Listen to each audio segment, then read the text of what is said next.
हुआ अच्छे के लिए हुआ, जो हो रहा है अच्छे के लिए हो रहा है, और जो होगा वह भी अच्छे के लिए ही होगा। दोस्तों, हम अपनी सीमित बुद्धि से दुनिया को देखते हैं और ईश्वर की योजना को समझ नहीं पाते हैं। जब भी बुरा वक्त आता है और हम दुखी होते हैं, तब हम ईश्वर को कोसने लगते हैं, उनसे शिकायत करने लगते हैं, जबकि हमें ईश्वर पर विश्वास रखकर अपने कर्म करते रहना चाहिए। जब भी बुरा वक्त आए तो हमेशा याद रखना, इसमें भी ईश्वर ने आपके लिए कुछ बेहतर सोच रखा है, जो सही समय आने पर आपको पता चलेगा। इसलिए कभी हार मत मानिए और अपने अच्छे कर्म करते रहिए। इस बात को हम एक छोटी मगर सच्ची घटना से समझ सकते हैं। एक बार की बात है, एक पानी का जहाज समुद्र के तूफान में फंस गया था, जिसके कारण पानी का जहाज समुद्र में डूब गया और केवल एक यात्री को छोड़कर उसके सभी यात्री भी पानी में डूब गए। ईश्वर की कृपा से वह बच गया और तैरते तैरते एक छोटे से टापू पर पहुंच गया। वहां वह ईश्वर से प्रार्थना करने लगा, हे ईश्वर, कोई मुझे यहां बचाने के लिए आ जाए। पूरा दिन गुजर गया, लेकिन कोई उसे बचाने के लिए नहीं आया। फिर वह रात को रेत में ही सो गया। दूसरे दिन उसने फिर प्रार्थना की, लेकिन कोई मदद के लिए नहीं आया। इस तरह दिन गुजरते गए। वह रोज प्रार्थना करता, पर कोई भी मदद नहीं आई। एक महीने बाद अब वह हार मान चुका था और उसने सारी उम्मीदें खो दी थीं। वह टापू में लकड़ी का एक झोपड़ा बनाकर रहने लगा। वह नारियल का पानी पीता, जंगल के फल खाता और मछलियों का शिकार करके खाता था। एक दिन उसने मछली पकाने के लिए चूल्हा जलाया, लेकिन जल्दी ही लकड़ियां खत्म हो गईं। वह लकड़ियां लेने के लिए बाहर गया और जब वह लौट कर आया तो उसने देखा कि उसके झोपड़े में आग लग चुकी थी।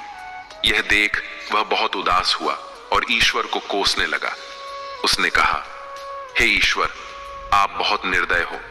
मैंने मदद मांगी, आपने मदद नहीं भेजी। मैंने रहने के लिए झोपड़ा बनाया, आपने उसे भी जला दिया। ईश्वर, आप बहुत निर्दयी हो। वह पूरा दिन ईश्वर को कोसते रहा और रात को बाहर रेत में ही सो गया। अगली सुबह जब उसकी नींद खुली तो उसने देखा कि एक बड़ा सा पानी का जहाज उसके सामने खड़ा था। उसे अपनी आंखों पर विश्वास नहीं हो रहा था। उसने सोचा कि कोई उसे बचाने के लिए आ गया है। वह पानी के जहाज में चढ़ा और जहाज चलने लगा। उत्सुकता से उसने जहाज के कप्तान से पूछा, आपको कैसे पता चला कि इस सुनसान टापू पर मैं फंसा हुआ हूं? कप्तान ने कहा, कल आपने ही तो फायर सिग्नल भेजा था। यह सुनकर उस आदमी ने कहा, लेकिन मैंने तो कोई फायर सिग्नल नहीं भेजा था। फिर उसे अपने जलते हुए झोपड़े की याद आई और वह समझ गया कि कप्तान ने उसके जलते हुए झोपड़े को फायर सिग्नल समझ लिया था। उसे अब यह एहसास हुआ कि झोपड़े में आग लगना ईश्वर का ही प्लान था, ताकि वह उस टापू से निकल सके। अब वह ईश्वर का धन्यवाद करने लगा।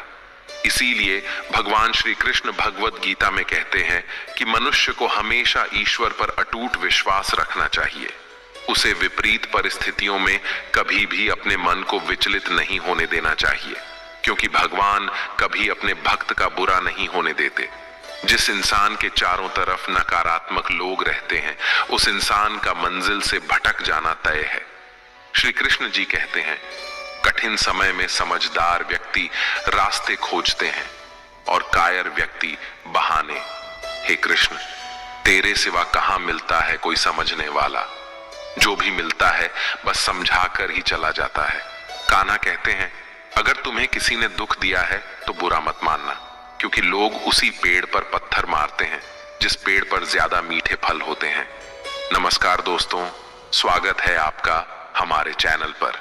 आपसे अनुरोध है कि आप इस वीडियो को पूरा अंत तक सुनकर इस मधुर वाणी का लाभ उठाएं। वीडियो पसंद आए तो इसे लाइक और शेयर जरूर करें और कमेंट बॉक्स में जय श्री राधे कृष्ण लिखकर परमात्मा को अपना आभार और प्रेम व्यक्त करना ना भूलें। सोच अच्छी रखो, लोग अपने आप अच्छे लगने लगेंगे।